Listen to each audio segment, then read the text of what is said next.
So welcome everyone to the Hemophilia Council of California's Advocacy and Public Policy webinar, The Power of Lobbying, Demystifying the Process and Using Your Voice to be Heard. We thank you for joining us today. We are so excited to have you here with us today to learn more about the legislative process and how you can advocate for yourself and for the bleeding disorders community here in California.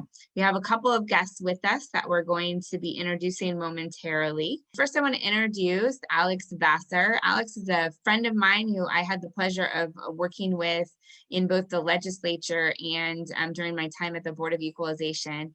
Alex is currently the communications manager for the California State Library, and he's also author of California Lawmaker, the Men and Women of the California State Legislature from 1849 to the present.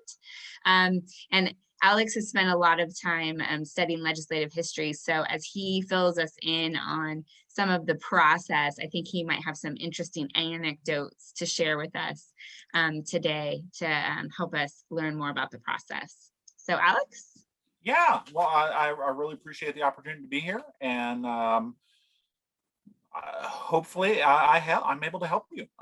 So I think the first thing I want to talk about was the kind of the structure of the legislature.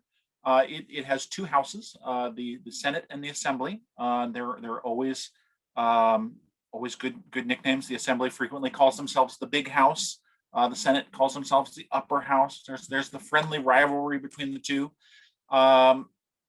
And I like it's always an interesting thing to say, but I do like the legislature. It's an amazing institution.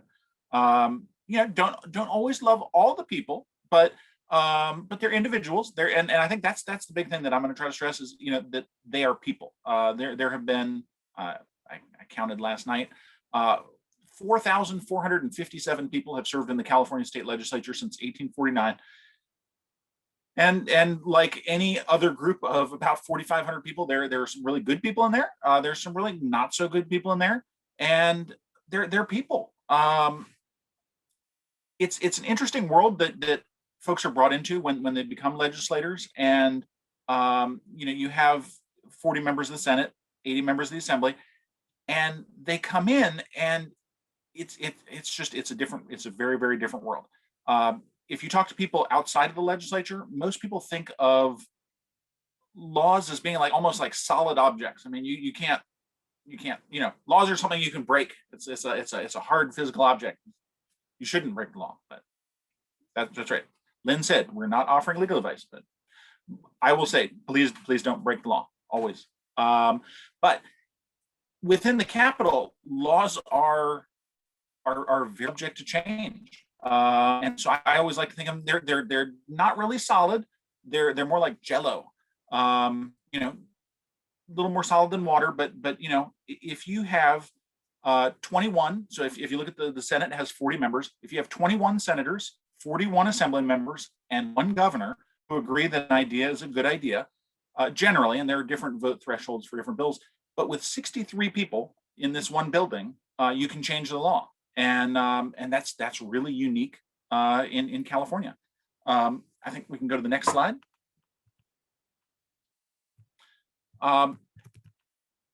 So it's to keep things from moving a little too quickly. Generally, it's not best to rush things through. They have a process that kind of slows things down, allows for bills to be sent to different committees, and so you have policy committees, you have fiscal committees looking at the policy implications, the fiscal costs of bills, and it allows them to look at bills from different perspectives before they are heard on either the Senate floor or the Assembly floor, and then they have to do it again and go through the other house. I think the most important thing to take away from this that I can offer is that there are a lot of bills. If you look at the last decade, 2011 to 2020, the number of bills introduced in the average session has been about 4,500, which is a lot. It really is a lot.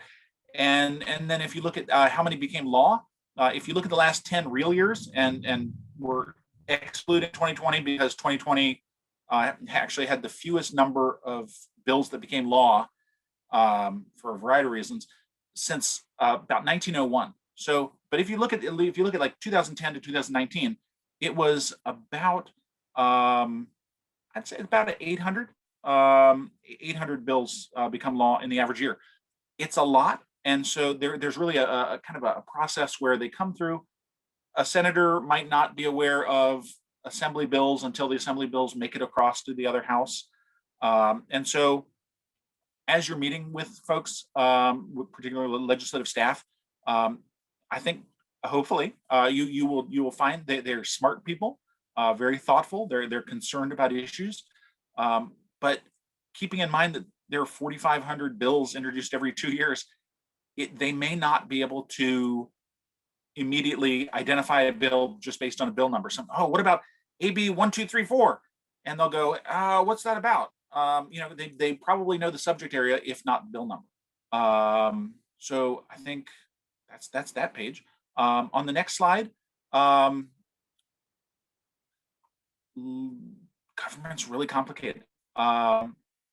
There are hundreds of agencies, departments, and boards, and they change frequently. Lynn and I worked at the Board of Equalization, which I think a few years later was split into the Department of Tax and Fee Administration and the Board of Equalization. There are renamings. There's a lot going on. When you're working with state government, one of the big things to think about is that departments are divided between appointed leadership at the top and a large number of civil servants who make up a lot of the organization. And that's you're going to see that consistently across different departments. Next slide. And one thing that I had to say, Lynn will say, this is true. Willie Brown would not actually like this slide. He always said that the budget is not actually separate from policy. It's actually the legislature's single most important opportunity to set policy each year. That said, the budget is a different kind of bill. And so it's introduced by the governor early in the year. It goes through a series of legislative hearings where the legislature, the staff are meeting with the Department of Finance, which is the executive branch's budget folks. Then they have the May revise, which reevaluates, looks at how's the economy doing, how's income doing, okay. And then they work through it and they have to get it passed, the budget passed by June 15th, or pay for legislators stops. That's a really strong incentive to get stuff done. And it goes to the governor and it goes into effect on July 1st. And then it carries on through the year. So that is that.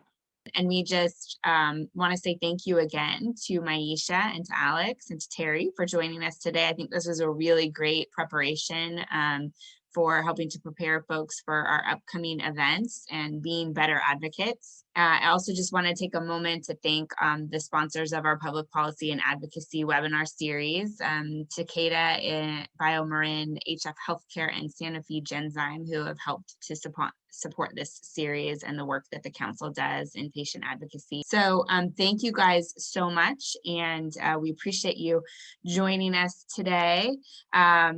And again, we'll have this webinar available up on our website shortly so that folks can come back and view it if you want to be reminded of the ideas that you heard today. And again, thank you so much to our speakers today and to all of you for joining us. Thank you so much, and we will see you next time. Bye-bye.